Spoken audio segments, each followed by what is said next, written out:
En 1889, durante el invierno más crudo que recordaban los campos de Segovia, un invierno que los viejos bautizaron como el invierno del silencio, la abadía de las ánimas afligidas se convirtió en el único faro de esperanza. Encaramada al borde de un barranco, con sus muros de piedra sudando una humedad perpetua, la abadía repartía un pan que, según decían, obraba milagros. Lo llamaban el pan de la providencia, y su fama se extendía por las aldeas hambrientas como un evangelio susurrado. Sin embargo, junto a la leyenda de la salvación, crecía otra, más oscura y tenaz. Una historia contada en voz baja junto al fuego, sobre niños que se perdían en la niebla camino del convento y no regresaban jamás. Se decía que aquel pan, a pesar de su poder curativo, dejaba en el paladar un regusto extraño, un sabor a tierra mojada, a metal, a hierro. Un sabor que recordaba inquietantemente al de la sangre. Esta es la crónica de cómo un libro de recetas, olvidado en el fondo de un arcón, desenterró una verdad tan monstruosa que la propia historia prefirió sepultarla bajo capas de silencio piadoso y olvido deliberado, una verdad que aún hoy impregna las piedras de aquel lugar maldito. La historia que estás a punto de escuchar fue enterrada durante décadas, y hay quien prefiere que continúe así. Suscríbete ahora, si no lo haces, quedarás entre los que ignoraron el aviso cuando éste llamase a su puerta. La abadía de las ánimas afligidas es, aún hoy, una cicatriz en el paisaje castellano. No es una ruina romántica, sino un monumento a la decadencia, un esqueleto de granito que se aferra a la tierra como un animal moribundo. Sus torres almenadas, afiladas como dientes rotos, arañan un cielo casi siempre ceniciento. El viento, al colarse por sus aspilleras y ventanales vacíos, no silba, gime, produciendo una polifonía de lamentos que los lugareños atribuyen a las almas infantiles que, según la leyenda, quedaron atrapadas entre sus muros. Al acercarse, el primer asalto a los sentidos es el olor, una mezcla densa de liquen, piedra húmeda y el incienso rancio de misas olvidadas. Pero bajo esas capas yace una nota más profunda y perturbadora, un efluvio metálico que parece emanar no del aire, sino de la propia estructura, como si la abadía entera hubiese sangrado durante siglos, hasta que el óxido se convirtió en parte de su misma esencia, en el tuétano de sus huesos de piedra. En este mausoleo de fe y olvido entró, un siglo y cuarto después de aquel infame invierno, el doctor Mateo Herrera. No era un cazador de fantasmas ni un buscador de misterios, sino todo lo contrario, un hombre de archivo, un historiador cuya vida transcurría entre el susurro del papel y el olor a polvo de los legajos eclesiásticos. Mateo era un escéptico por método y por naturaleza, un cirujano de la historia que diseccionaba los hechos con el bisturí de la evidencia documental, extirpando cualquier atisbo de mito o superstición. Había sido contratado por un consorcio hotelero para una tarea que, a sus ojos, era tan profana como necesaria: catalogar la vasta y caótica biblioteca de la abadía antes de que sus salas se convirtieran en suites de lujo, y su silencio secular fuera profanado por el tintineo de las copas y las conversaciones banales de los turistas. Para él, la abadía no era un lugar encantado, sino un depósito de datos, un puzzle de pergaminos y registros que esperaba ser ordenado con lógica y precisión académica. La ironía de su labor no se le escapaba.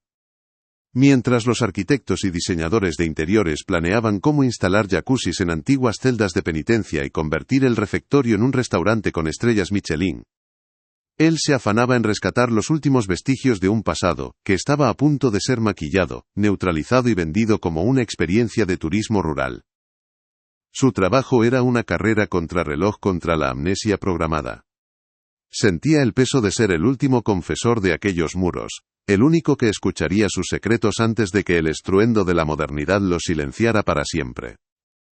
Cada libro que limpiaba, cada documento que clasificaba, era un acto de resistencia contra el olvido. Se movía por los pasillos helados con una concentración casi febril, ajeno al aura del lugar, enfocado únicamente en la caligrafía de los amanuenses, en las fechas, en los sellos episcopales, buscando la verdad en la tinta y no en los ecos.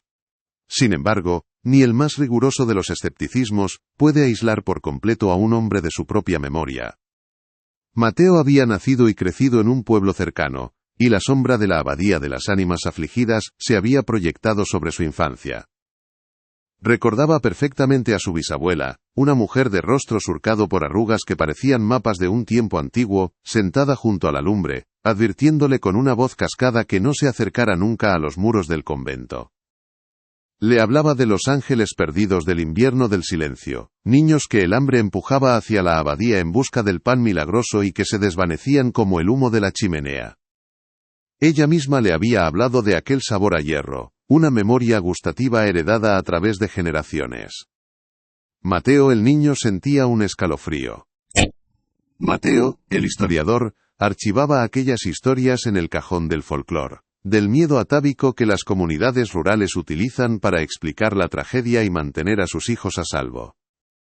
Pero ahora, caminando por los mismos pasillos que poblaban sus pesadillas infantiles, el eco de la voz de su bisabuela resonaba con una claridad incómoda. Los primeros días de trabajo en la biblioteca fueron una inmersión en la monotonía y el frío. El aire era tan gélido que su aliento se condensaba en nubes blancas, y el polvo, acumulado durante más de un siglo, formaba una pátina grisácea sobre cada superficie, amortiguando el sonido y llenando el ambiente de un olor a tiempo estancado.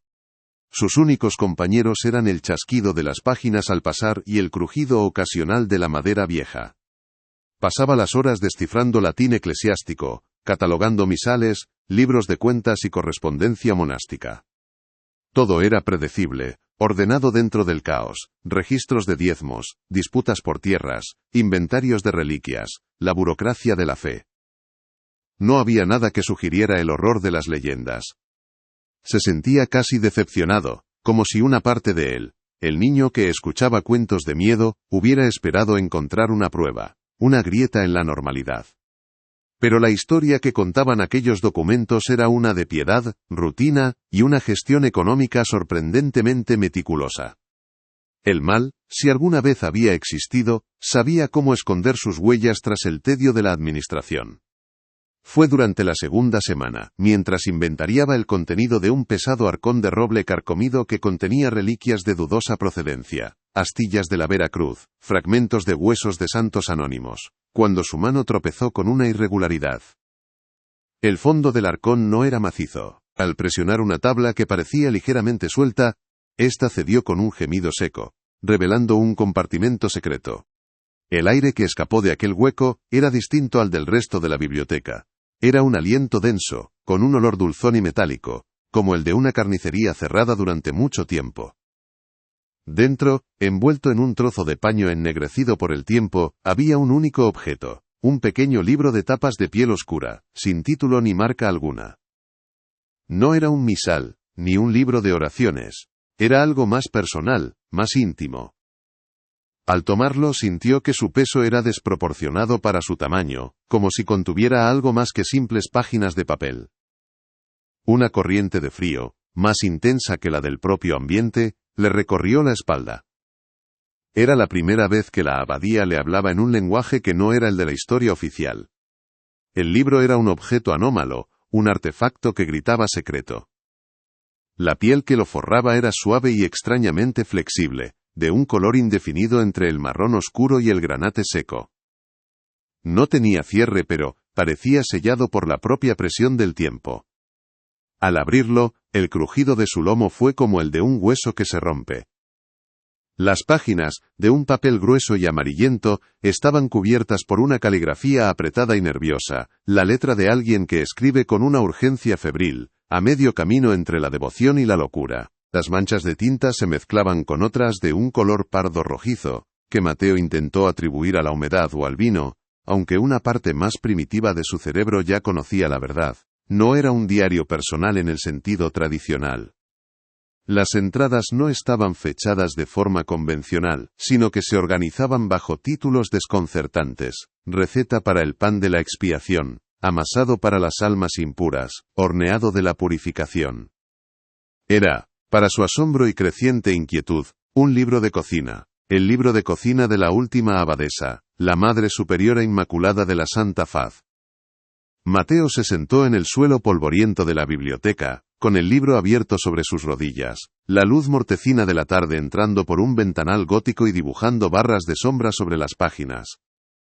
Comenzó a leer, y el mundo académico y ordenado en el que habitaba empezó a desmoronarse.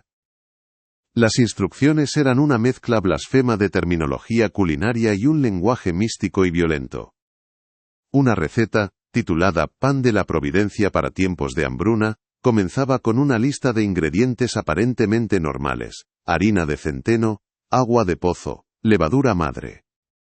Pero a continuación, añadía una anotación al margen, con una caligrafía casi ilegible por la prisa. Para la masa madre, usar la esencia rubí del cordero más joven. La inocencia es el mejor fermento. Otra entrada, bajo el epígrafe Consuelo para los afligidos, describía un proceso de amasado que debía prolongarse, hasta que el llanto cese y la masa adquiera la quietud de la resignación. Cada frase era una puñalada a la razón, una perversión de lo sagrado y lo doméstico que le helaba la sangre. El historiador metódico que había en él se rebeló contra el horror que le invadía, buscando una explicación lógica. Quizás era un lenguaje simbólico, una alegoría de la pasión de Cristo, una forma de misticismo extremo común en la época. La esencia rubí podría ser vino tinto, el cordero, una metáfora del propio Jesús. Intentó aferrarse a esa interpretación, pero la visceralidad de las descripciones lo hacía imposible. Las notas hablaban de texturas, de temperaturas, de olores, con una precisión sensorial que trascendía la metáfora. Una anotación detallaba cómo la masa debía beber el ingrediente especial, volviéndose más pesada y adquiriendo un tono rosáceo pálido, como las mejillas de un querubín dormido. La abadesa no estaba escribiendo poesía mística, estaba documentando un proceso físico real y atroz. Mateo sintió una náusea profunda, un vértigo que no nacía del hambre ni del cansancio, sino de la comprensión de que estaba sosteniendo en sus manos el testamento de un monstruo. Impulsado por una mezcla de repulsión y una fascinación morbosa que no se atrevía a admitir, Mateo comenzó su verdadera investigación. Dejó de lado la catalogación oficial y se sumergió en una búsqueda obsesiva, utilizando el macabro recetario como su mapa. Su primer destino fueron los archivos parroquiales del pueblo más cercano a la abadía, un legajo de documentos frágiles que olían a moho y a tiempo encapsulado.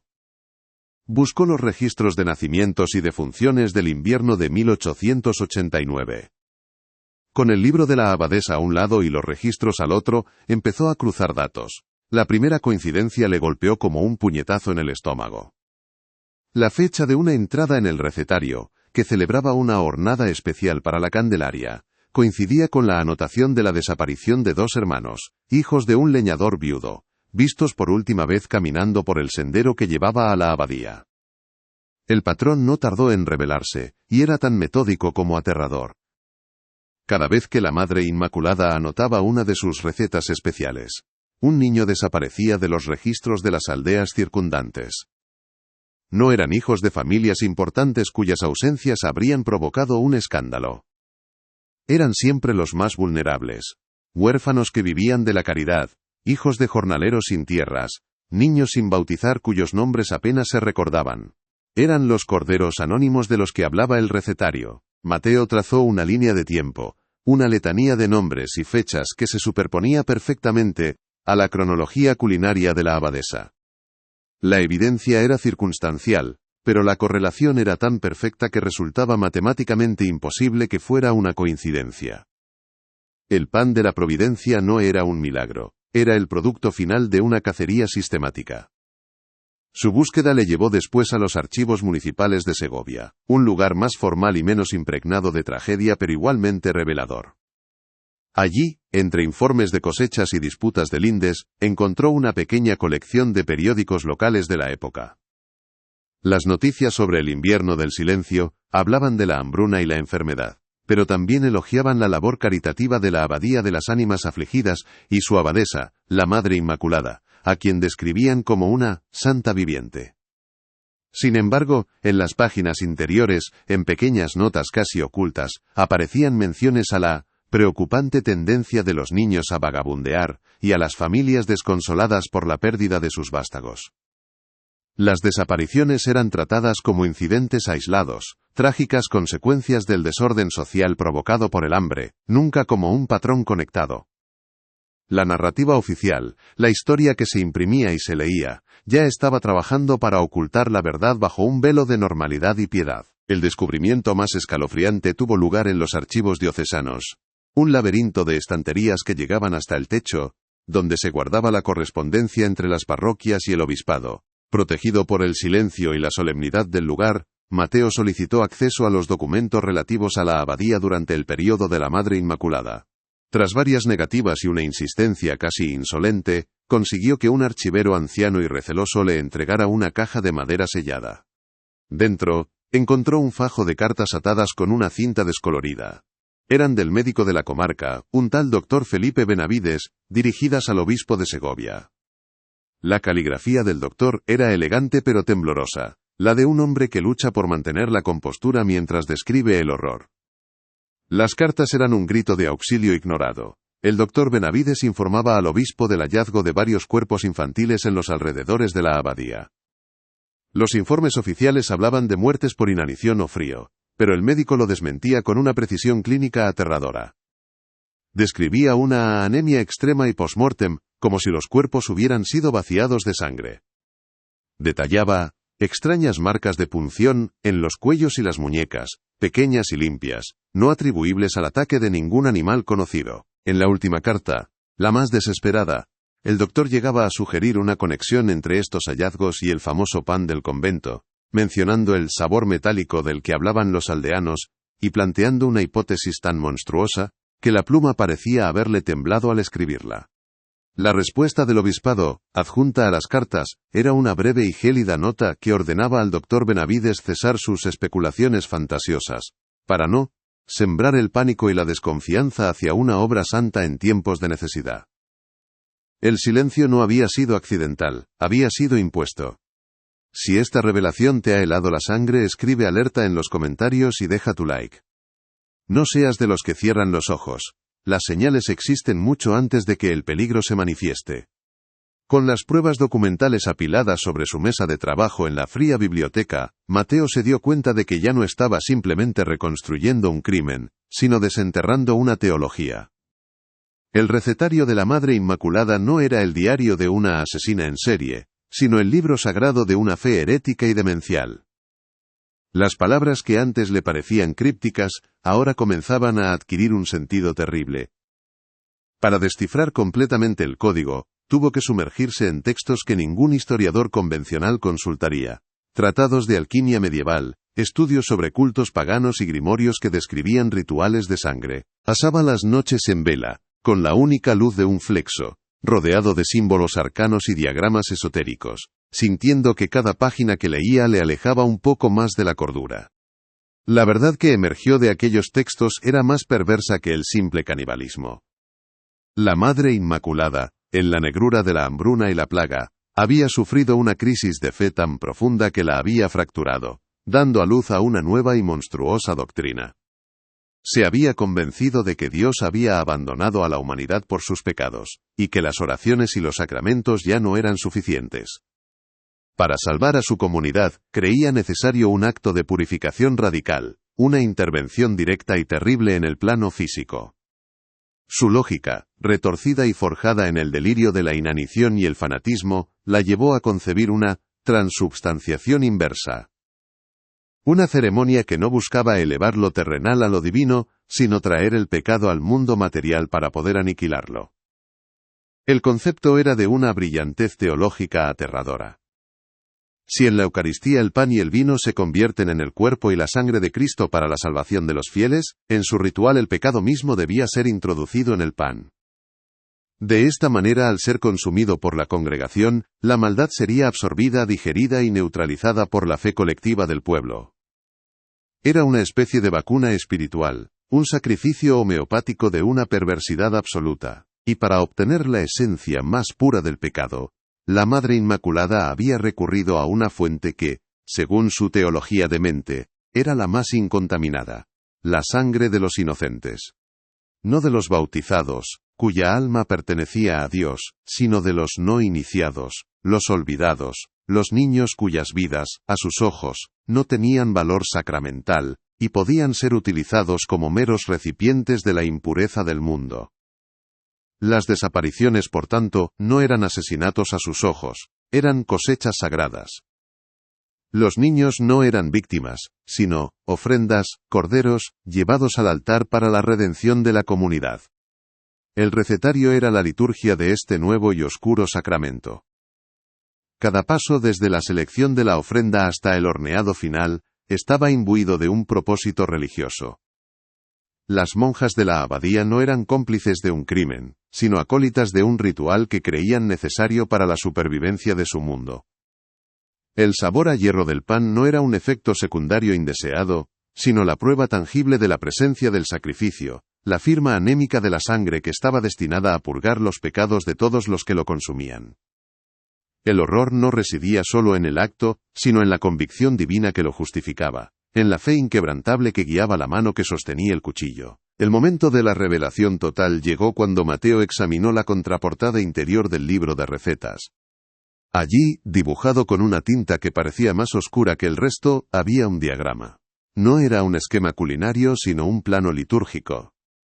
Mostraba la disposición de la gran cocina de la abadía, pero redibujada como un templo. El monumental horno de leña estaba etiquetado como el vientre purificador. Una gran mesa de piedra en el centro era el altar del amasado.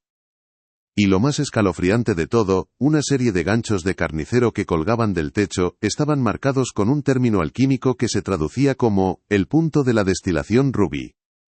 El dibujo detallaba el proceso completo, desde la llegada del cordero, hasta la distribución del pan consagrado. Era la prueba irrefutable, el manual de instrucciones de una fábrica de horrores santificados.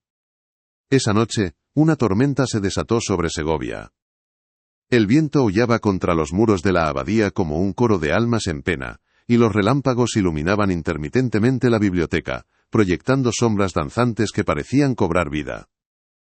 Mateo, incapaz de permanecer un segundo más entre los libros, sintió un impulso irrefrenable. Sabía lo que tenía que hacer. Tenía que ver el lugar.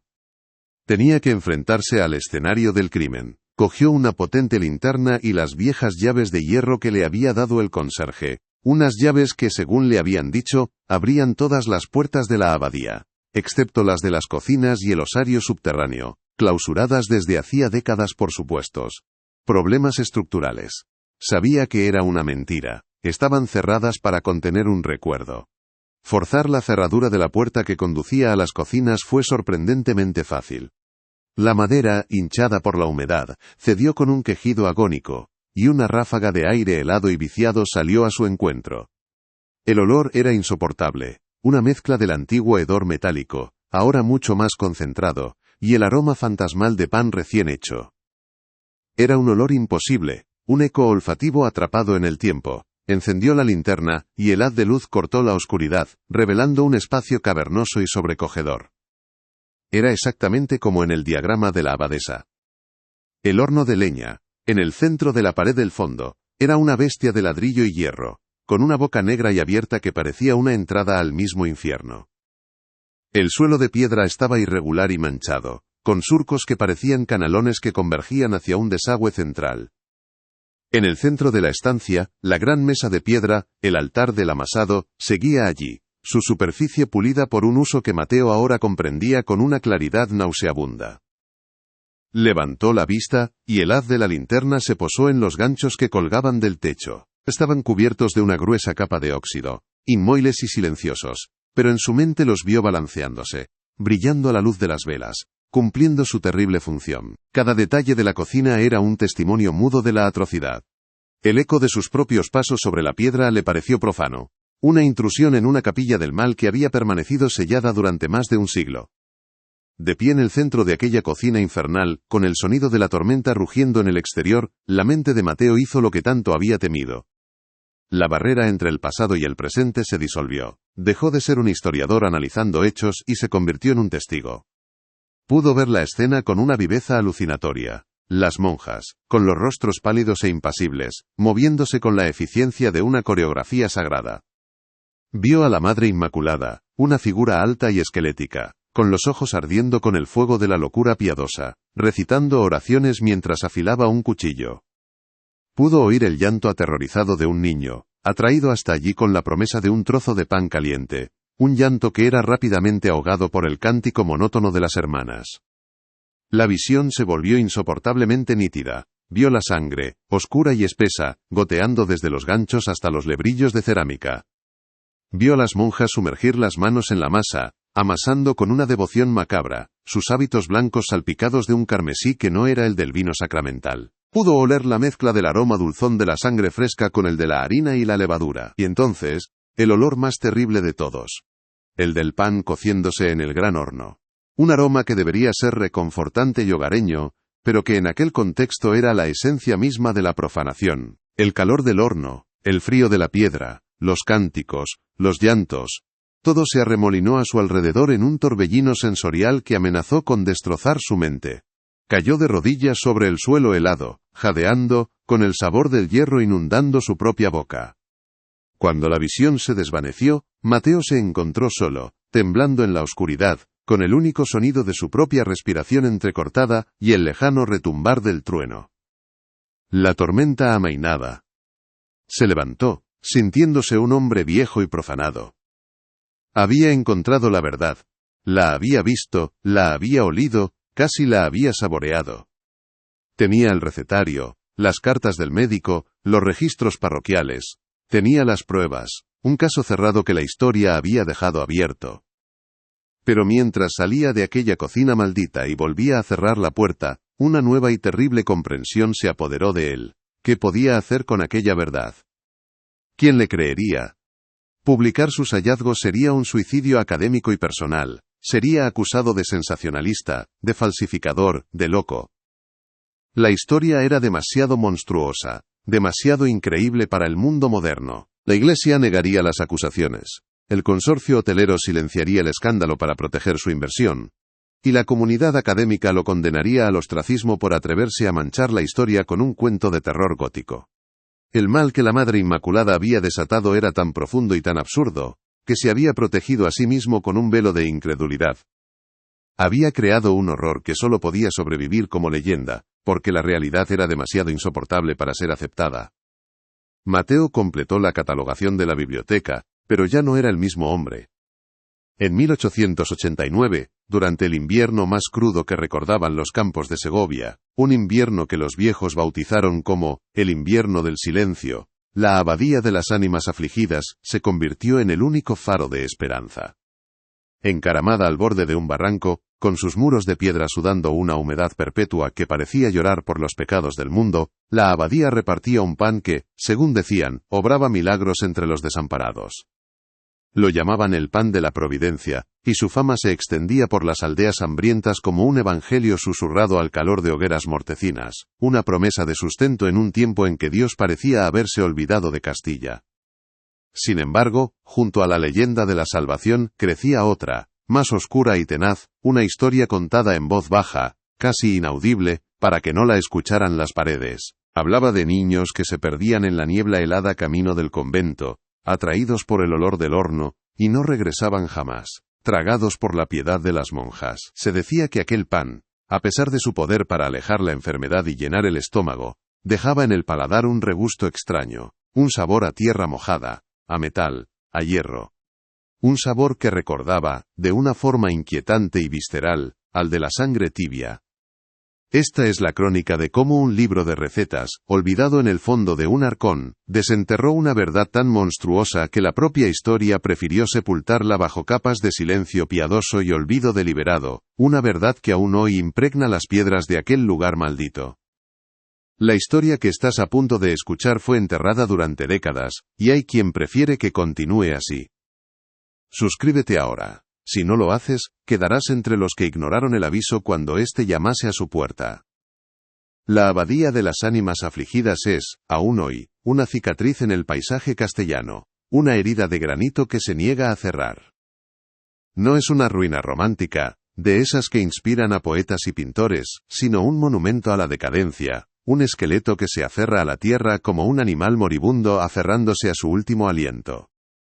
Sus torres almenadas, afiladas como dientes rotos, arañan un cielo casi siempre ceniciento, un lienzo pálido que parece haber absorbido todo el color del mundo. El viento, al colarse por sus aspilleras y ventanales vacíos, no silba una melodía melancólica.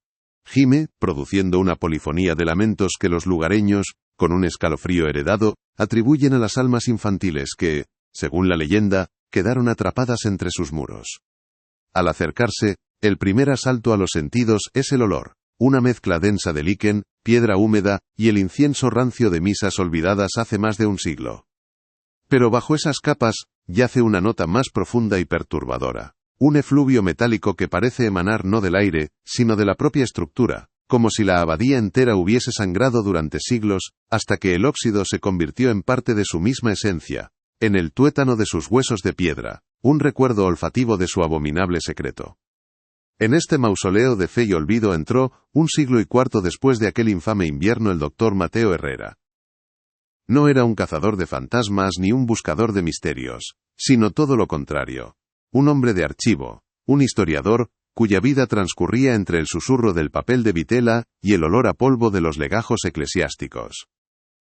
Mateo era un escéptico por método y por naturaleza, un cirujano de la historia que diseccionaba los hechos con el bisturí de la evidencia documental, extirpando con precisión cualquier atisbo de mito o superstición que pudiera infectar la pureza de los datos. Había sido contratado por un consorcio hotelero para una tarea que, a sus ojos, era tan profana como necesaria.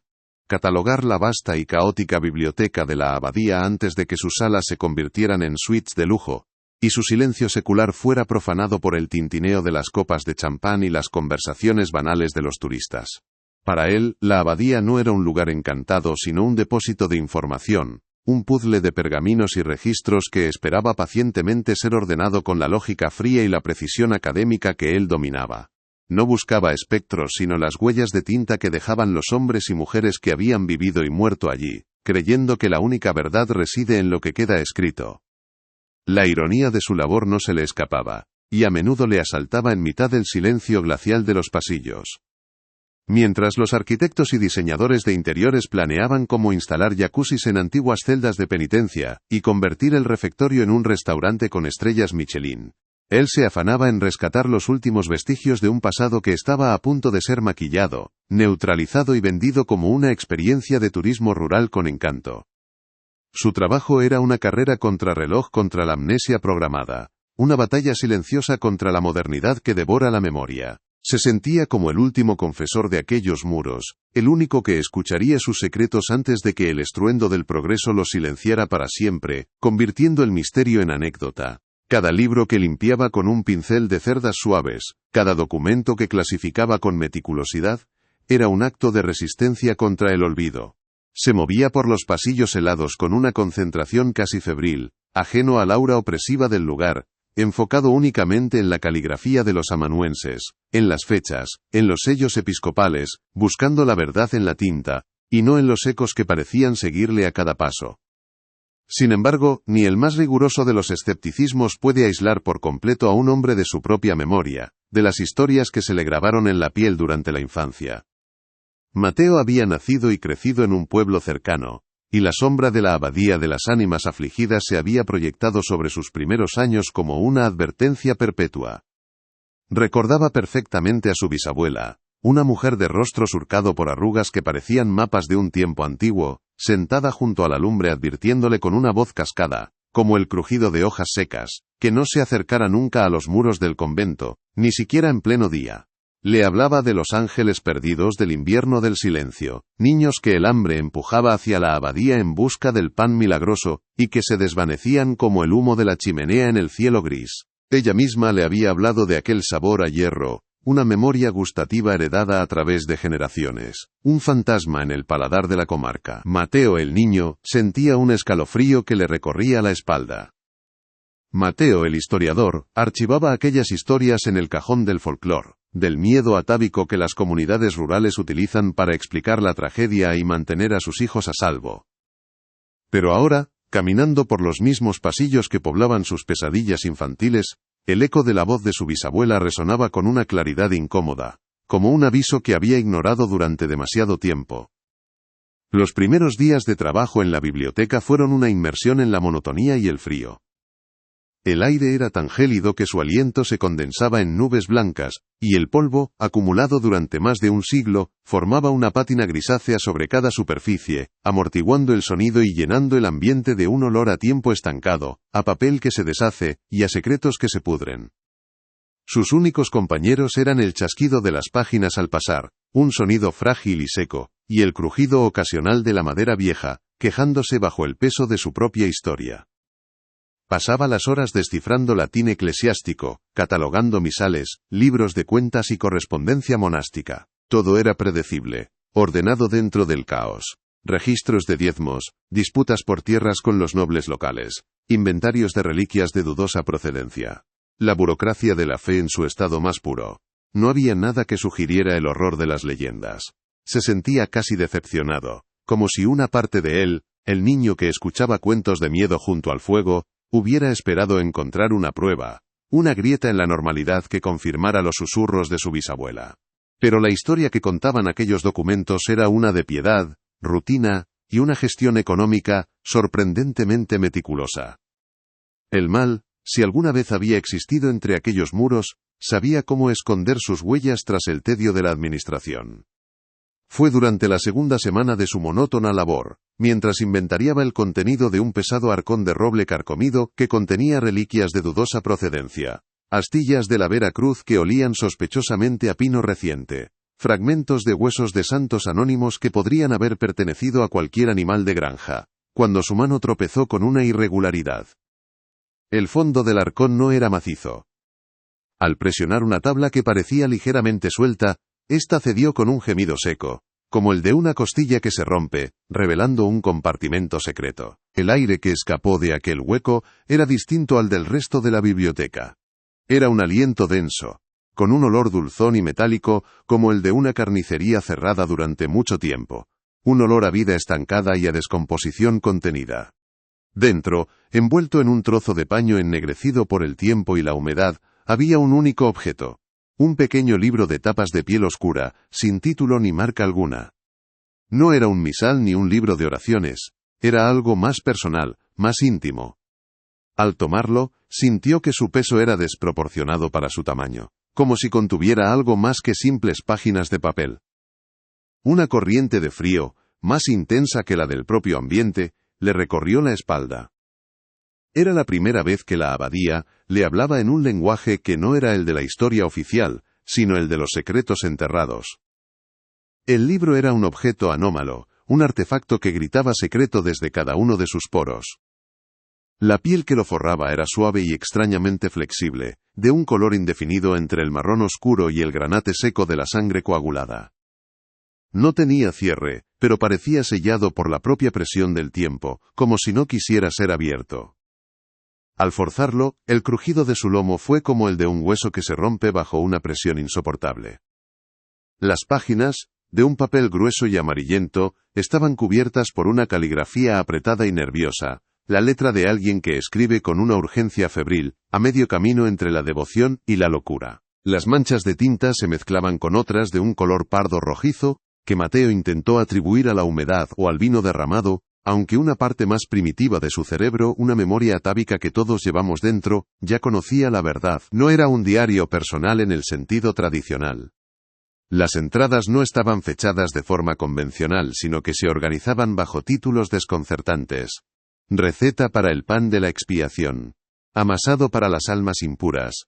Horneado de la purificación. Era, para su asombro y creciente inquietud, un libro de cocina. El libro de cocina de la última abadesa, la Madre Superiora Inmaculada de la Santa Faz. Mateo se sentó en el suelo polvoriento de la biblioteca, con el libro abierto sobre sus rodillas, la luz mortecina de la tarde entrando por un ventanal gótico y dibujando barras de sombra sobre las páginas, como los barrotes de una celda. Comenzó a leer, y el mundo académico y ordenado en el que habitaba empezó a desmoronarse, a fracturarse como un espejo golpeado. Las instrucciones eran una mezcla blasfema de terminología culinaria y un lenguaje místico y violento que helaba la sangre. Una receta, titulada Pan de la Providencia para tiempos de hambruna, comenzaba con una lista de ingredientes aparentemente normales: harina de centeno, agua de pozo, levadura madre, pero a continuación añadía una anotación al margen: con una caligrafía casi ilegible por la prisa. Para la masa madre, usar la esencia rubí del cordero más joven. La inocencia es el mejor fermento. Otra entrada, bajo el epígrafe, Consuelo para los afligidos, describía un proceso de amasado que debía prolongarse, hasta que el llanto cese y la masa adquiera la quietud de la resignación. Cada frase era una puñalada a la razón, una perversión de lo sagrado y lo doméstico, que le provocaba un vértigo profundo y oscuro.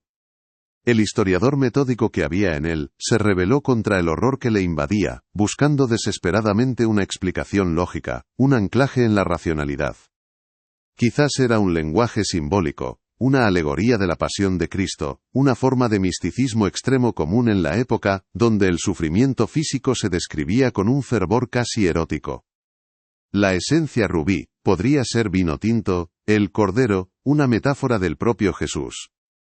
Intentó aferrarse a esa interpretación, construir un andamiaje académico que lo protegiera de la monstruosidad que intuía. Pero la visceralidad de las descripciones lo hacía imposible. Las notas hablaban de texturas, de temperaturas, de olores, con una precisión sensorial que trascendía la metáfora, y se adentraba en el terreno de lo empírico.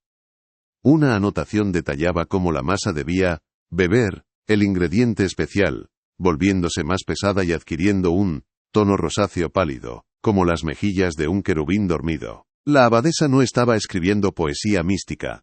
Estaba documentando un proceso físico, real y atroz. Mateo sintió una náusea profunda, un vértigo que no nacía del hambre ni del cansancio, sino de la comprensión de que estaba sosteniendo en sus manos el testamento de un monstruo. El descubrimiento del recetario marcó un punto de inflexión. La catalogación de la biblioteca, el encargo del consorcio hotelero, todo quedó relegado a un segundo plano, convirtiéndose en un mero pretexto para su verdadera misión. Una obsesión fría y metódica se apoderó de él, la misma que debió de sentir el primer arqueólogo que intuyó la presencia de una tumba bajo la arena. Ya no era un simple historiador, se había convertido en el detective de un crimen olvidado, en el exorcista de una verdad que se negaba a permanecer enterrada. El libro de la Madre Inmaculada era su única guía, un mapa cifrado que le conduciría al corazón de las tinieblas. Cada anotación, cada ingrediente blasfemo, era una pista que debía seguir. Sabía que la respuesta no estaba solo en las páginas de aquel libro maldito, sino en los otros archivos, en los registros oficiales que debían reflejar, de alguna manera, las ondas expansivas de aquel horror. La abadía le había confiado su secreto, y ahora él tenía la responsabilidad de descifrarlo, aunque el proceso amenazara con destruir su propia cordura. Su primera incursión fuera de los muros de la abadía lo llevó al archivo parroquial del pueblo más cercano, una pequeña sacristía que olía a cera de vela y a humedad antigua. El contraste con la grandiosidad opresiva del convento era palpable. Aquí la historia era más humilde, más humana, registrada en libros de contabilidad con las esquinas dobladas y en legajos atados con cuerdas deshilachadas. El párroco actual, un hombre anciano de mirada cansada, lo observó con una mezcla de indiferencia y recelo, mientras Mateo le explicaba su interés por los registros de finales del siglo XIX. Con un suspiro que parecía cargar con el peso de generaciones, el sacerdote le condujo a una pequeña sala donde los libros de bautismos, matrimonios y defunciones se apilaban en estanterías de madera carcomida. El polvo flotaba en el haz de luz que entraba por una estrecha ventana, como si fueran las cenizas del tiempo mismo. Mateo sintió que estaba a punto de profanar el descanso de los muertos, pero la necesidad de saber era más fuerte que cualquier escrúpulo. Con el recetario de la abadesa a un lado y los frágiles registros parroquiales al otro, comenzó la macabra tarea de cruzar datos. Sus dedos, manchados de polvo, recorrían las listas de nombres escritos con una caligrafía temblorosa. Nombres de niños nacidos en la pobreza y cuyas vidas apenas habían dejado una marca en el mundo. La primera coincidencia le golpeó como un puñetazo en el estómago, dejándole sin aire. La fecha de una entrada en el recetario, que celebraba una hornada especial para la Candelaria con doble ración de gracia, coincidía con la anotación de la desaparición de dos hermanos, de 6 y 8 años, hijos de un leñador viudo. El párroco de la época había escrito al margen: vistos por última vez camino de la abadía, que Dios se apiade de sus almas, pues el frío no perdona. El frío, pensó Mateo con un escalofrío. No era lo único que no perdonaba en aquel invierno. El silencio en la pequeña sacristía se volvió denso, pesado, como si las voces de aquellos niños le susurraran desde las páginas. El patrón no tardó en revelarse, y era tan metódico como aterrador. Cada vez que la Madre Inmaculada anotaba una de sus recetas especiales, pan de la Ascensión para fortalecer la fe, hogaza de San Juan para purgar la carne, un niño desaparecía de los registros de las aldeas circundantes. No eran hijos de familias importantes, cuyas ausencias habrían provocado un escándalo y una investigación. Eran siempre los más vulnerables, los que nadie echaría de menos oficialmente, huérfanos que vivían de la caridad, hijos de jornaleros sin tierras, niños sin bautizar cuyos nombres apenas se recordaban. Eran los corderos anónimos de los que hablaba el recetario, el combustible anónimo para el horno de la fe de la abadesa. Mateo trazó una línea de tiempo en su cuaderno, una letanía de nombres y fechas que se superponía perfectamente a la cronología culinaria de la Madre Inmaculada. La evidencia era circunstancial, pero la correlación era tan perfecta, tan matemáticamente imposible, que resultaba una certeza absoluta. El pan de la providencia no era un milagro, era el producto final de una cacería sistemática y santificada. El historiador se encontró trazando un mapa del hambre y la desesperación. Cada punto que marcaba en el territorio correspondía a una familia rota, a una ausencia que la historia había decidido ignorar. Pudo imaginar a aquellos padres, consumidos por la inanición y la pena, aceptando la explicación oficial. Sus hijos se habían perdido en la nieve, habían sido víctimas de los lobos, o, simplemente, habían huido en busca de una vida mejor. ¿Cómo podrían haber sospechado que la mano que les ofrecía el pan de la caridad era la misma que les había arrebatado a sus hijos? La perversidad del plan residía en su propia piedad. La Madre Inmaculada no solo mataba, sino que además se erigía como la salvadora de las mismas familias a las que destrozaba, alimentándolas con el fruto de su propio dolor. Era un círculo de horror perfecto, un sistema de retroalimentación macabro, donde el sufrimiento de unos se convertía en el sustento de otros. Mateo sintió una oleada de rabia impotente, una furia fría dirigida a aquella mujer muerta hacía más de un siglo. Si esta revelación te ha helado la sangre, escribe alerta en los comentarios y deja tu like. No seas de los que cierran los ojos, las señales existen mucho antes de que el peligro se manifieste. Su búsqueda le llevó después a los archivos municipales de Segovia, un lugar más formal y menos impregnado de tragedia, pero igualmente revelador en su frialdad burocrática. Allí, entre informes de cosechas, registros de propiedad y disputas de lindes, encontró una pequeña colección de periódicos locales de la época, amarillentos y quebradizos como hojas de otoño. Las noticias sobre el invierno del silencio ocupaban las portadas, hablando con un lenguaje grandilocuente de la hambruna, la enfermedad y la resiliencia del pueblo castellano. En medio de la desolación, los artículos elogiaban la labor caritativa de la Abadía de las Ánimas Afligidas y su abadesa, la Madre Inmaculada, a quien un cronista exaltado describía como una santa viviente, un faro de luz, en la más oscura de las noches.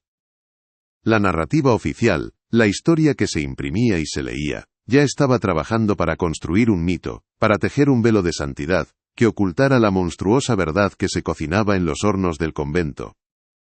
Sin embargo, fue en las páginas interiores, en pequeñas notas casi ocultas en las secciones de sucesos locales, donde Mateo encontró la confirmación que buscaba.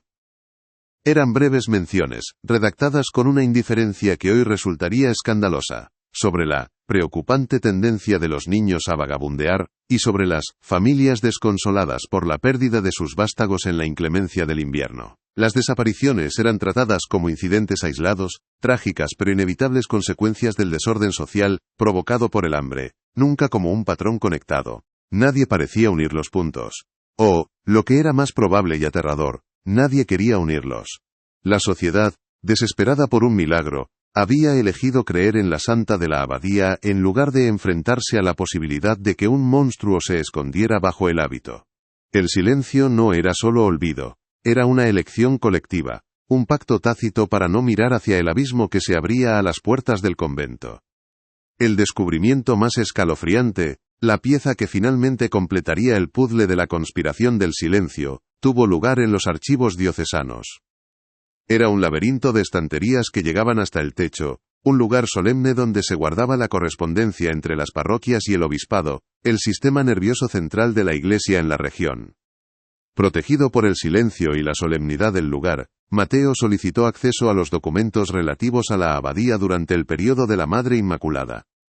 Tras varias negativas y una insistencia casi insolente, amparada en sus credenciales académicas y en la autorización del consorcio, consiguió que un archivero anciano y receloso, con ojos que parecían haberlo visto todo, le entregara una caja de madera sellada con lacre episcopal. El sello estaba intacto. Lo que contenía aquella caja no había sido visto por nadie en más de 100 años. El simple acto de romper el lacre le pareció una profanación. La liberación de un secreto que la Iglesia había condenado a la oscuridad eterna. Dentro encontró un fajo de cartas atadas con una cinta de seda descolorida.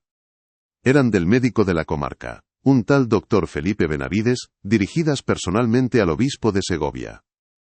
La caligrafía del doctor era elegante pero temblorosa, la de un hombre de ciencia que lucha por mantener la compostura mientras describe el horror con la precisión de un bisturí.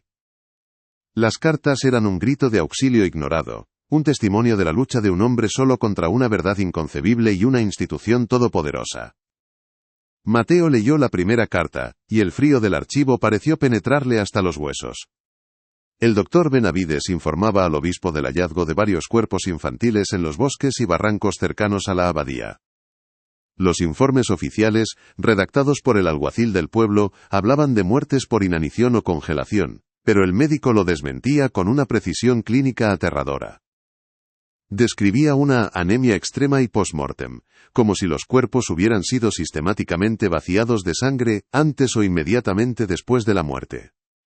A medida que avanzaba en la lectura de la correspondencia, el horror se iba intensificando. El doctor Benavides detallaba con una minuciosidad escalofriante la presencia de extrañas marcas de punción en los cuellos y las muñecas de los pequeños cadáveres, pequeñas incisiones limpias y circulares, no atribuibles al ataque de ningún animal conocido en la región. Mencionaba también una inusual fragilidad ósea, como si los huesos hubieran sido sometidos a algún tipo de proceso que los hubiera debilitado. En la última carta, fechada en la primavera de 1890, cuando el invierno del silencio llegaba a su fin, la voz del doctor se volvía desesperada. Llegaba a sugerir una conexión directa entre estos hallazgos y el famoso pan del convento, mencionando el sabor metálico del que hablaban los aldeanos, y planteando una hipótesis tan monstruosa, tan contraria a la fe y a la razón, que la pluma parecía haberle temblado al escribirla. Era la misma conclusión a la que Mateo había llegado, pero escrita un siglo antes por un hombre que había visto las pruebas con sus propios ojos. La respuesta del obispado, una única hoja de papel adjunta al fajo de cartas, fue la confirmación final de la conspiración. No estaba firmada por el obispo, sino por su secretario, un detalle que denotaba el desdén con el que se había tratado el asunto. La nota era breve, gélida y tajante. Ordenaba al doctor Benavides cesar de inmediato sus especulaciones fantasiosas y macabras, que solo servían para sembrar el pánico y la desconfianza hacia una obra santa en tiempos de extrema necesidad. Le advertía de las graves consecuencias canónicas y civiles que acarrearía la difusión de tales calumnias sacrílegas. El silencio no había sido accidental, ni fruto del miedo de los aldeanos. Había sido impuesto desde arriba, con la autoridad y el poder de la Iglesia. La institución había preferido enterrar la verdad y sacrificar a las víctimas por segunda vez antes que enfrentarse a un escándalo que habría sacudido los cimientos de la fe en la región. Mateo se quedó sentado en el silencio del archivo diocesano, con las cartas del doctor Benavides en una mano y la respuesta del obispado en la otra. Sentía el peso de aquel siglo de silencio sobre sus hombros. Ya no se trataba solo de un crimen histórico, sino de un encubrimiento institucional a gran escala. La Madre Inmaculada había sido la ejecutora, pero la Iglesia con su silencio se había convertido en su cómplice póstuma. Comprendió entonces la verdadera naturaleza del mal que investigaba. No era solo la locura de una mujer, sino la cobardía de un sistema que prefería proteger su imagen a proteger a los inocentes. La historia de la Abadía de las Ánimas Afligidas no era un cuento gótico de terror, era una crónica brutal sobre el poder, la fe corrompida y la facilidad con la que la sociedad puede ser manipulada cuando el hambre aprieta y la necesidad de creer en algo, cualquier cosa, se vuelve más fuerte que la propia verdad. Con las pruebas documentales apiladas sobre su mesa de trabajo en la fría biblioteca de la abadía, Mateo se dio cuenta de que ya no estaba simplemente reconstruyendo un crimen, sino desenterrando una teología. El recetario de la Madre Inmaculada no era el diario de una asesina en serie en el sentido moderno del término, era el libro sagrado de una fe herética y demencial, el evangelio de una religión nacida del hambre y la desesperación. Las palabras que antes le parecían crípticas y meramente simbólicas, ahora comenzaban a adquirir un sentido literal y terrible. Para descifrar completamente el código de aquella liturgia del horror, tuvo que sumergirse en textos que ningún historiador convencional consultaría. Tratados de alquimia medieval que hablaban de la destilación del alma, estudios antropológicos sobre cultos paganos y rituales de sangre, y grimorios que describían la invocación de entidades a través del sacrificio. Pasaba las noches en vela, con la única luz de un flexo, rodeado de símbolos arcanos y diagramas esotéricos, sintiendo que cada página que leía le alejaba un poco más de la cordura, y le acercaba peligrosamente a la lógica retorcida de la abadesa. La verdad que emergió de aquellos textos prohibidos era más perversa y compleja que el simple canibalismo por supervivencia. La Madre Inmaculada, en la negrura de la hambruna y la plaga que diezmaban su comarca, había sufrido una crisis de fe tan profunda que la había fracturado, dando a luz a una nueva y monstruosa doctrina. Se había convencido de que Dios había abandonado a la humanidad por sus pecados, y que las oraciones, los sacramentos y la penitencia, ya no eran suficientes para llamar su atención. Para salvar a su comunidad, creía necesario un acto de purificación radical, una intervención directa y terrible en el plano físico que forzara la mano de la divinidad. Su lógica, forjada en el delirio de la inanición y el fanatismo religioso, la llevó a concebir una transubstanciación inversa, una blasfemia teológica de una audacia sin precedentes. Una ceremonia que no buscaba elevar lo terrenal a lo divino, como en la Eucaristía, sino traer el pecado al mundo material para poder aniquilarlo físicamente. El concepto, en su demencia, poseía una brillantez teológica aterradora. Si en la Eucaristía católica el pan y el vino se convierten en el cuerpo y la sangre de Cristo para la salvación de los fieles, en su ritual, el pecado mismo, la esencia de la corrupción humana, debía ser introducido en el pan. De esta manera, al ser consumido por la congregación hambrienta y desesperada, la maldad sería absorbida, digerida y neutralizada por la fe colectiva del pueblo, purgando sus almas desde dentro. Era una especie de vacuna espiritual, un sacrificio homeopático de una perversidad absoluta, y para obtener la esencia más pura del pecado, la Madre Inmaculada había recurrido a una fuente que, según su teología demente, era la más incontaminada y potente: la sangre de los inocentes. No de los niños bautizados, cuya alma ya pertenecía a Dios y estaba protegida por Él, sino de los no iniciados, los olvidados, los niños cuyas vidas, a sus ojos, no tenían valor sacramental, y podían ser utilizados como meros recipientes de la impureza del mundo, como catalizadores para un milagro oscuro. Las desapariciones, por tanto, no eran asesinatos a sus ojos, eran cosechas sagradas, un acto de recolección litúrgica. Los niños no eran víctimas, sino ofrendas, corderos, llevados al altar para la redención de la comunidad, un sacrificio necesario para aplacar a un Dios airado. El recetario era la liturgia de este nuevo y oscuro sacramento, el manual de instrucciones para la salvación a través del horror. Cada paso, desde la selección de la ofrenda, el cordero más joven y sin mancha, hasta el horneado final, en el vientre purificador, estaba imbuido de un propósito religioso. Las monjas de la abadía no eran cómplices de un crimen, sino acólitas de un ritual, que creían absolutamente necesario para la supervivencia de su mundo.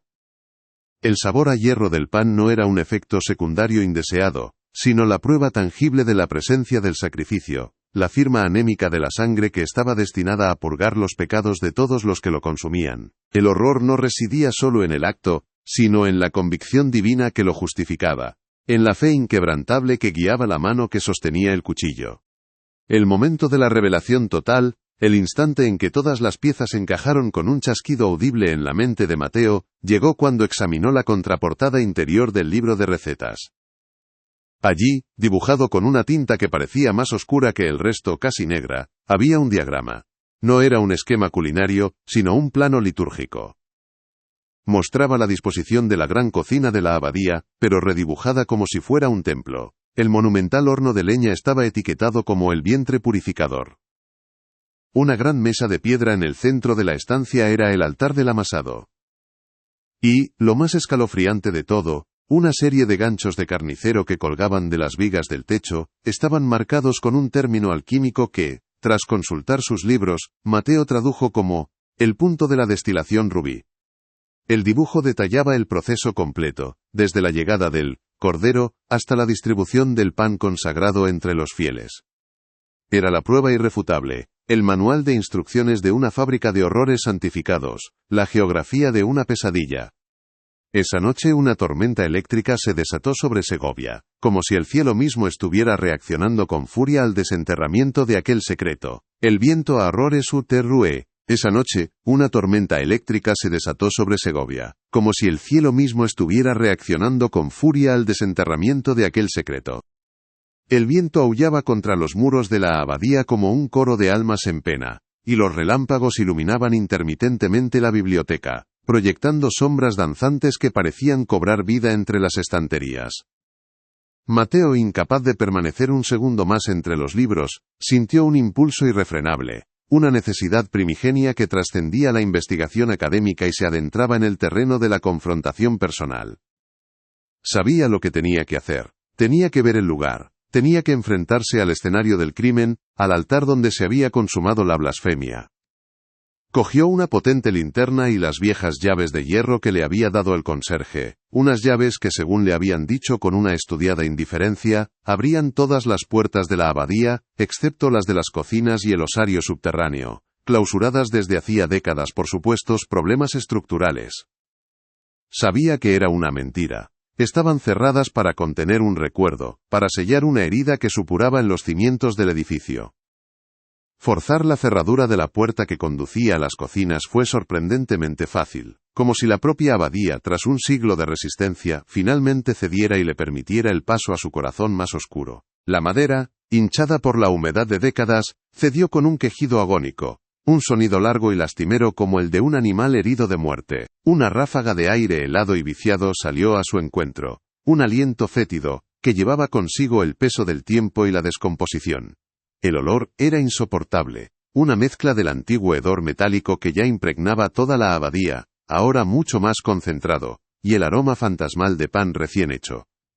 Era un olor imposible, un eco olfativo atrapado en el tiempo, la fragancia de la vida y el sustento pervertida hasta convertirse en el perfume de la muerte.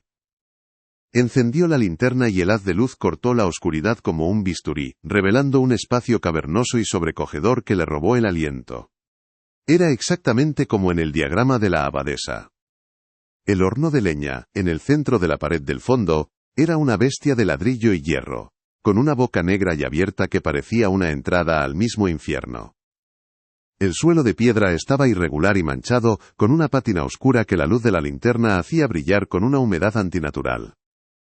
Vio que la superficie no era plana, sino que estaba recorrida por una red de finos surcos, tallados con una precisión deliberada, que convergían hacia un desagüe central, ahora obstruido por una rejilla de hierro oxidado. Eran canalones, diseñados para recoger y dirigir líquidos. Mateo no necesitó preguntarse qué clase de líquidos habían fluido por ellos. En el centro de la estancia, la gran mesa de piedra, el altar del amasado del diagrama, seguía allí, su superficie de granito pulida por un uso constante y macabro que ahora comprendía con una claridad nauseabunda. Levantó la vista, siguiendo el impulso de una mórbida curiosidad, y el haz de la linterna se posó en los ganchos que colgaban de las vigas del techo. Estaban cubiertos de una gruesa capa de óxido, inmóviles y silenciosos, pero en su mente los vio balanceándose lentamente, brillando a la luz de las velas, cumpliendo su terrible función. Cada detalle de la cocina era un testimonio mudo de la atrocidad, una pieza en el mosaico del horror. El eco de sus propios pasos sobre la piedra le pareció profano, una intrusión en una capilla del mal que había permanecido sellada durante más de un siglo. Se detuvo en el centro de aquella cocina infernal, con el sonido de la tormenta rugiendo en el exterior, y el latido de su propio corazón martilleándole en los oídos. Fue entonces cuando la mente de Mateo, forzada más allá de los límites de la razón y el escepticismo, hizo lo que tanto había temido. La barrera entre el pasado y el presente entre el historiador y el testigo, se disolvió por completo. Dejó de ser un analista de hechos y se convirtió en un espectador, o quizás en algo peor, en un participante póstumo de la ceremonia. Pudo ver la escena con una viveza alucinatoria, como si los muros hubieran decidido proyectar sus recuerdos directamente en su cerebro. Las monjas, con los rostros pálidos e impasibles bajo sus tocas, moviéndose con la eficiencia silenciosa de una coreografía sagrada, sus hábitos blancos impolutos antes del comienzo del ritual. La visión se volvió insoportablemente nítida, enfocándose en la figura central. Vio a la Madre Inmaculada, una mujer alta y esquelética, con los ojos hundidos en las cuencas pero ardiendo con el fuego de la locura piadosa, recitando oraciones en un latín susurrante mientras afilaba un cuchillo largo y delgado sobre una piedra de amolar. El sonido metálico y rítmico del acero contra la piedra era el único que rompía el silencio expectante. Pudo oír, como si estuviera ocurriendo a su lado, el llanto aterrorizado de un niño, un sollozo ahogado y confuso, atraído hasta allí con la promesa de un trozo de pan caliente y un refugio contra el frío. Vio cómo el llanto era rápidamente silenciado, no con violencia, sino por el cántico monótono y envolvente de las hermanas, una nana litúrgica que era a la vez un consuelo y una sentencia de muerte, diseñada para calmar al cordero antes del sacrificio. El ritual se desplegó ante sus ojos, con una precisión aterradora. Vio la sangre oscura y espesa a la luz de los candiles, goteando desde los ganchos del punto de la destilación rubí, hasta los lebrillos de cerámica vidriada que las acólitas sostenían con manos firmes y reverentes. Vio a las monjas verter la esencia, en la gran artesa de madera donde esperaba la harina, y luego sumergir las manos en la masa, amasando con una devoción macabra, sus hábitos blancos salpicándose de un carmesí que no era el del vino sacramental. Pudo oler la mezcla nauseabunda del aroma dulzón de la sangre fresca con el de la harina de centeno y la levadura madre.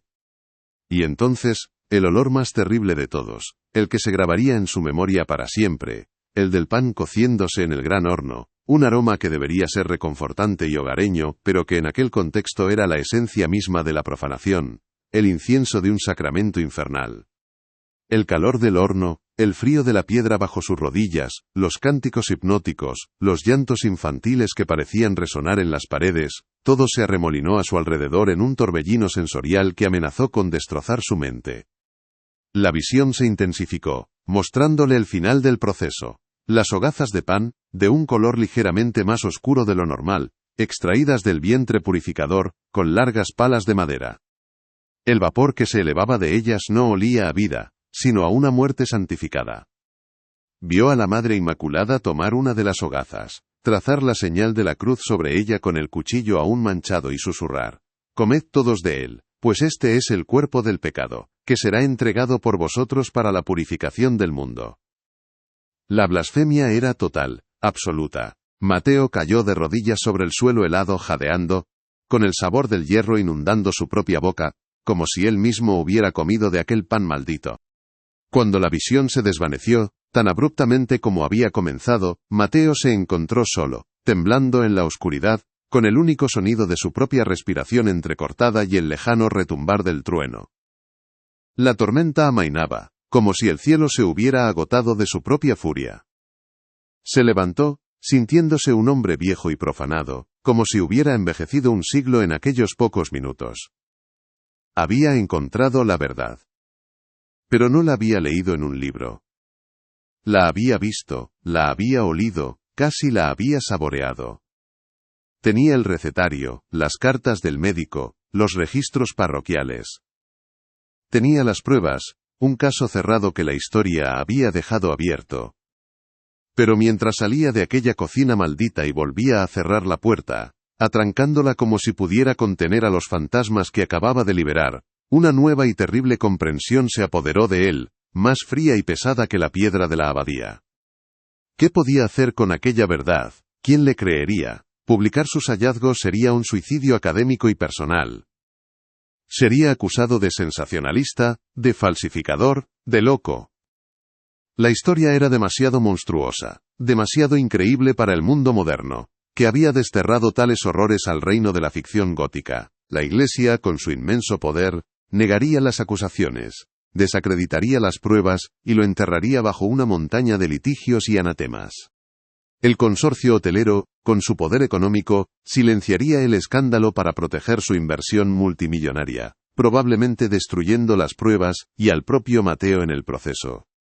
Y la comunidad académica, sus propios colegas, lo condenaría al ostracismo por atreverse a manchar la historia con un cuento de terror que desafiaba toda lógica y decencia. El mal que la Madre Inmaculada había desatado era tan profundo y tan absurdo que se había protegido a sí mismo con un velo de incredulidad. Había creado un horror que solo podía sobrevivir como leyenda, porque la realidad era demasiado insoportable para ser aceptada. Mateo completó la catalogación de la biblioteca durante las semanas siguientes, pero ya no era el mismo hombre. Se movía por los pasillos como un autómata, sus gestos mecánicos y su mirada perdida. El historiador escéptico y metódico había muerto en el suelo de aquella cocina. En su lugar había un hombre atormentado, un guardián de un secreto que no podía compartir y que le consumía por dentro. Cada vez que el viento soplaba entre los muros de la abadía, ya no oía un simple fenómeno meteorológico, sino el eco de los lamentos de los niños. El olor a polvo y papel viejo se mezclaba ahora permanentemente en su percepción con el hedor fantasmal del hierro y el pan recién hecho. Había ido a la abadía en busca de datos, de hechos fríos y objetivos, y en su lugar había encontrado un alma, o más bien, la ausencia devorada de muchas almas. Se había convertido en el último confesor de la abadía de las ánimas afligidas, y la penitencia de aquella confesión sería llevar el peso de su historia en silencio hasta el final de sus días.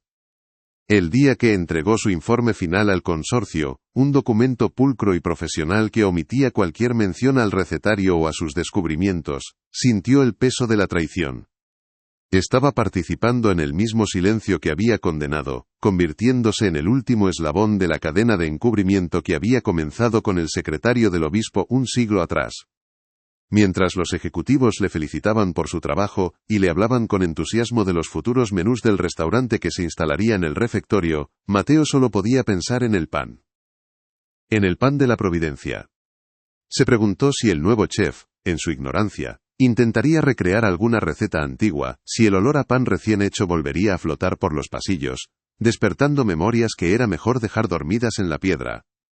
La ironía era tan cruel como la propia historia que había desenterrado. El lugar del crimen se convertiría en un templo del lujo y la gastronomía. Al abandonar la abadía por última vez, se detuvo en la puerta y miró hacia atrás.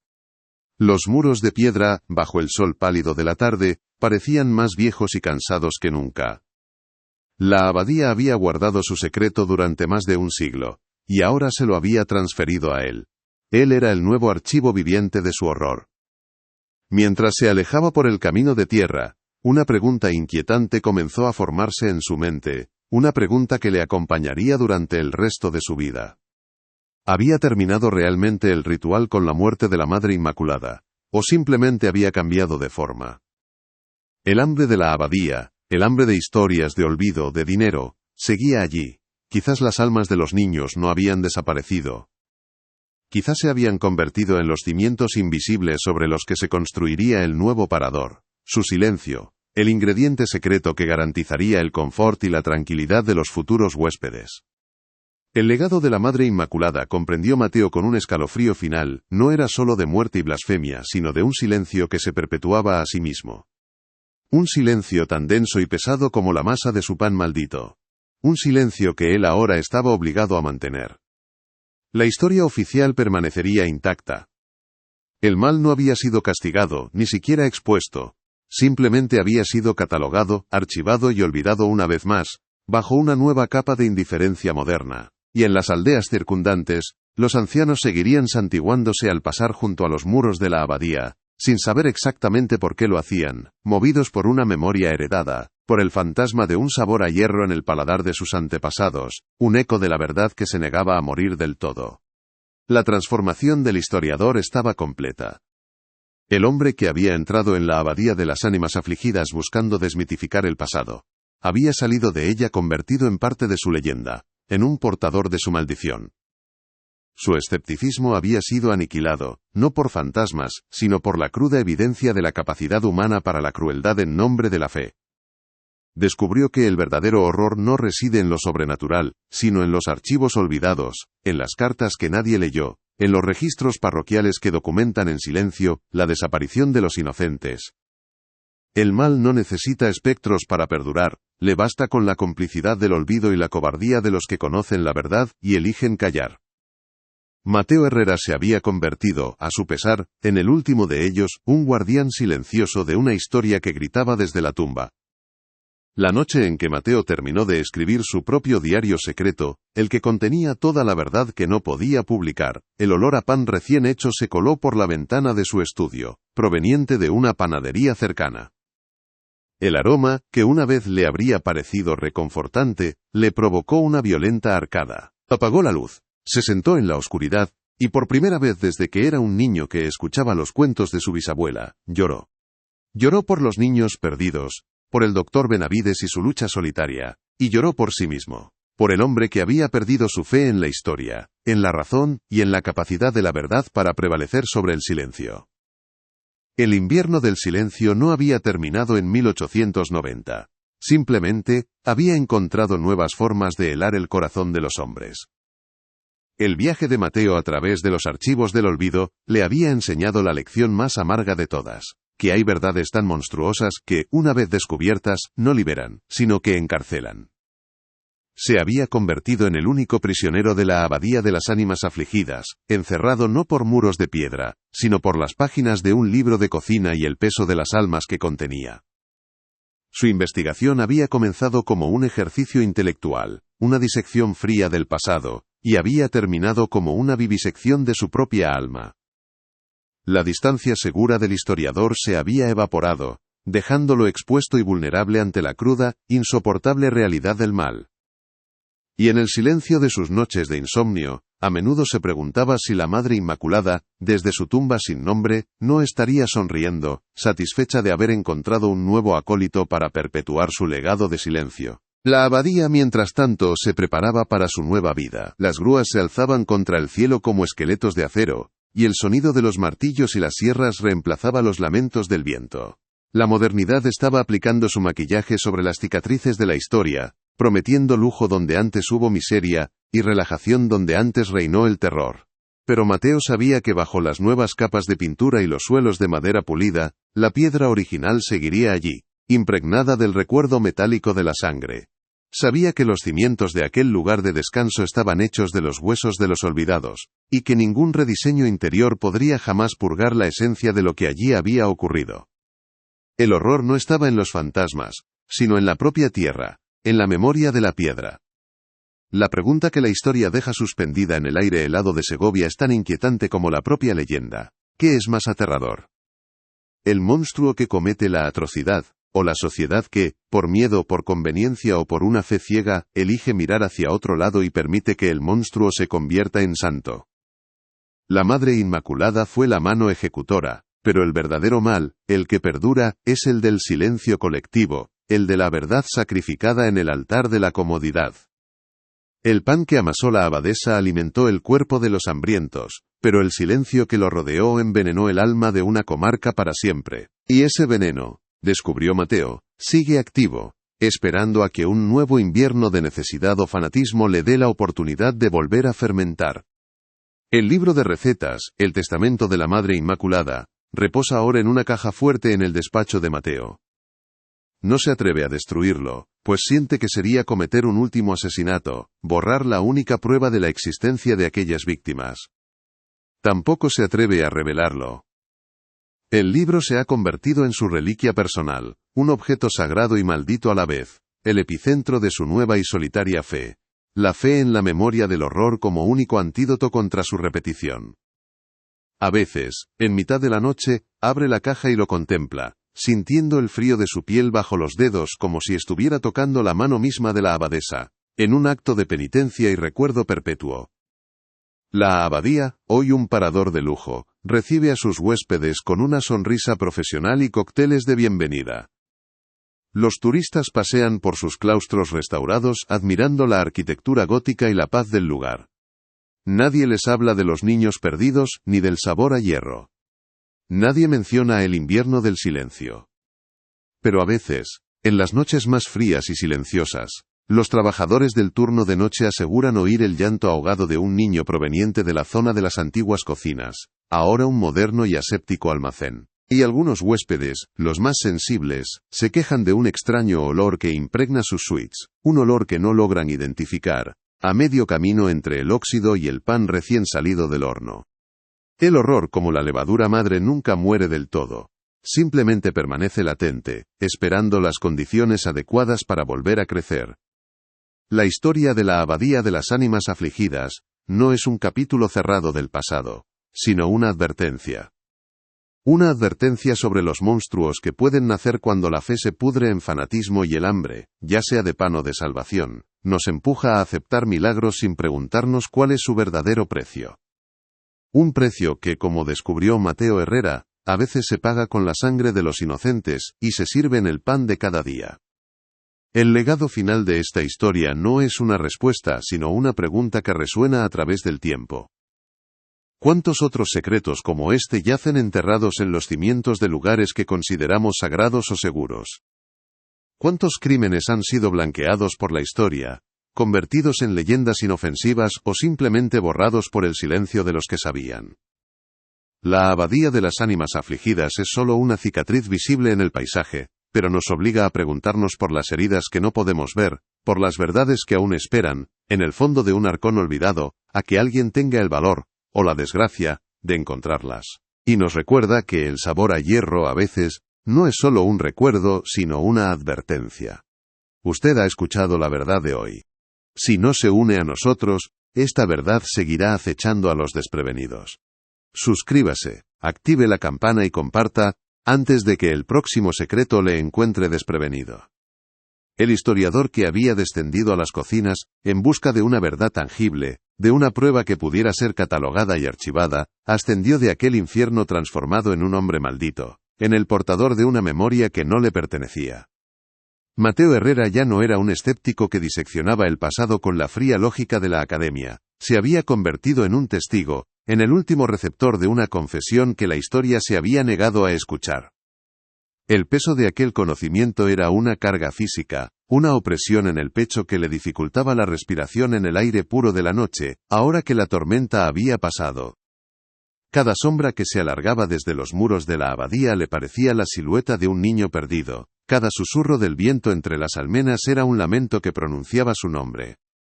Se dio cuenta, con una claridad desoladora, de que la verdad no siempre libera, a veces la verdad es una celda. Y él estaba ahora encerrado en la más solitaria de todas, una prisión construida con los huesos de los inocentes, y sellada con el silencio de Dios y de los hombres. El mal de la Madre Inmaculada había sido tan absoluto, tan inconcebible, que se había vuelto indestructible, protegiéndose a sí mismo con el escudo de la incredulidad. ¿Quién creería una historia de teología caníbal, de sacramentos blasfemos? Se convertiría en el hazmerreír de la comunidad académica, un paria intelectual. Peor aún, se convertiría en el objetivo de fuerzas mucho más poderosas, las mismas que habían impuesto el silencio un siglo atrás, y que ahora, bajo la forma de un consorcio hotelero, volverían a hacerlo para proteger su inversión. Comprendió que se había convertido, a su pesar, en un cómplice póstumo de aquel encubrimiento, el último guardián de un secreto que le corroería el alma hasta el fin de sus días. La abadía, mientras tanto, se preparaba para su resurrección profana. Durante las semanas siguientes, el silencio secular del lugar fue profanado por el estruendo de la maquinaria pesada. Las grúas se alzaban contra el cielo ceniciento como esqueletos de acero, y el sonido de los martillos neumáticos y las sierras eléctricas reemplazaba los lamentos del viento, imponiendo una nueva y brutal letanía. La modernidad estaba aplicando su maquillaje sobre las cicatrices de la historia, prometiendo lujo donde antes hubo miseria, y relajación donde antes reinó el terror. Mateo observaba desde la distancia, desde la ventana de la biblioteca donde terminaba su insulso informe oficial, cómo los obreros demolían muros interiores, instalaban tuberías de cobre reluciente, y extendían kilómetros de cableado eléctrico. Vio cómo el antiguo refectorio, donde los aldeanos hambrientos habían comido el pan de la muerte, era transformado en un elegante comedor con vistas al barranco. Se enteró de que las celdas de las monjas, donde quizás se arrodillaban para rezar por el perdón de sus pecados, se convertirían en suites con minibar y conexión a Internet de alta velocidad. La ironía era tan cruel, tan grotesca, que superaba cualquier ficción.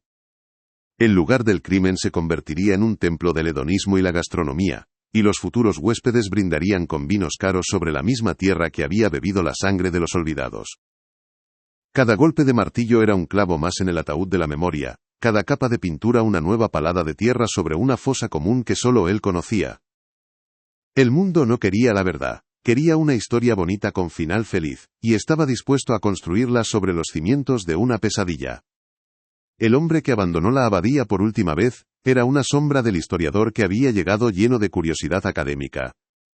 El doctor Mateo Herrera ya no existía, en su lugar había un hombre atormentado, un fantasma habitado por otros fantasmas. El insomnio se convirtió en su compañero constante, y las pocas horas que lograba dormir estaban pobladas por pesadillas recurrentes en las que amasaba un pan que gritaba entre sus manos.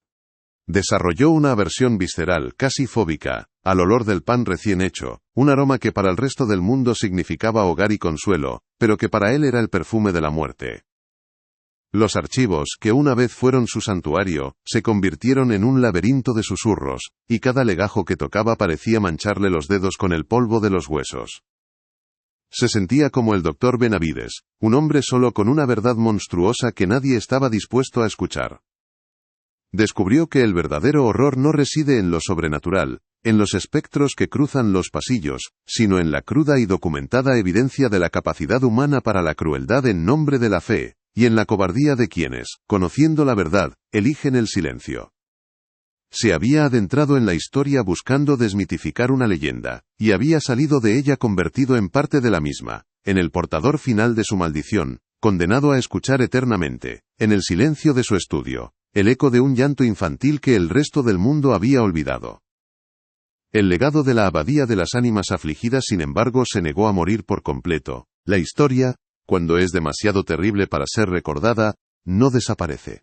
Muta, se transforma en folclore, en una advertencia cifrada que sobrevive en la memoria colectiva. La vieja leyenda del pan de hierro y los ángeles perdidos se fue transformando con el tiempo, alimentada por los susurros de los trabajadores que participaron en la reforma del parador. Ya no se hablaba de la Madre Inmaculada, la Santa, sino de la Hornera de Almas, el espíritu de una monja enloquecida que, según cuentan, aún vaga por los pasillos más antiguos de la abadía, buscando ingredientes para su próxima hornada. Algunos lugareños aseguran que, en las noches de invierno más oscuras, se puede ver una luz rojiza parpadeando en la ventana de la antigua cocina, como el resplandor de un horno encendido. Y los trabajadores nocturnos del ahora exitoso parador de lujo han reportado en más de una ocasión un persistente e inexplicable olor a pan recién hecho y a óxido metálico en los pasillos del ala oeste, un olor que se desvanece tan pronto como se encienden las luces. El lugar mismo se niega a olvidar, su memoria impregnada en la piedra, un eco sensorial que se resiste a ser silenciado por el lujo y la indiferencia. La verdad sobrevive, no como un hecho histórico, sino como un escalofrío en la nuca, como un cuento de miedo para asustar a los niños y a los turistas desprevenidos. La pregunta que esta historia deja suspendida en el aire helado de Segovia es tan inquietante como la propia leyenda. Una pregunta que atormentaba a Mateo en sus largas noches de vigilia. ¿Y si la abadía nunca dejó de ser alimentada? ¿Y si el hambre de sus muros, el hambre de fe, de sacrificio, de vida, es eterno? Quizás las almas de aquellos niños no desaparecieron sin más en la nada. Quizás en la más perversa de las ironías, se convirtieron en el verdadero cimiento de la abadía, en el mortero invisible que mantiene unidas sus piedras. Su silencio forzado se habría convertido en la paz que ahora buscan los turistas, su energía vital robada en el encanto que alaban las guías de viaje. La Abadía de las Ánimas Afligidas seguiría alimentándose, no ya de la sangre de los inocentes, sino de la ignorancia de sus huéspedes, del dinero de los que buscan escapar de sus propias vidas durmiendo sobre una tumba. El ritual de la Madre Inmaculada no habría terminado, simplemente habría evolucionado, adaptándose a los tiempos, volviéndose más sutil, más rentable. El mal no había sido derrotado, se había convertido en un negocio de 5 estrellas. El libro de recetas, el testamento impío de la Madre Inmaculada, reposa ahora en una caja fuerte en el despacho de Mateo, envuelto en el mismo paño ennegrecido en que lo encontró. No se atreve a destruirlo, pues siente que sería cometer un último asesinato. borrar la única prueba tangible de la existencia, y el sufrimiento de aquellas víctimas sin nombre. Tampoco se atreve a revelarlo, consciente de la futilidad y el peligro de tal acto. El libro se ha convertido en su reliquia personal, un objeto sagrado y maldito a la vez, el epicentro de su nueva y solitaria fe, la fe en la memoria del horror como único antídoto contra su repetición. A veces, en mitad de la noche, cuando el silencio de la casa se vuelve insoportable, abre la caja, y lo contempla a la luz de un flexo, sin tocarlo, sintiendo el frío de su presencia a través de la habitación. Es su acto de penitencia, su vigilia perpetua, un recordatorio constante de que la historia no es solo lo que se escribe en los libros, sino también, y sobre todo, lo que se entierra en el silencio. Y él, Mateo Herrera, el historiador, se ha convertido en el sepulturero final de la verdad más terrible que jamás encontró. Usted ha escuchado la verdad de hoy. Si no se une a nosotros, esta verdad seguirá acechando a los desprevenidos. Suscríbase, active la campana y comparta, antes de que el próximo secreto le encuentre desprevenido.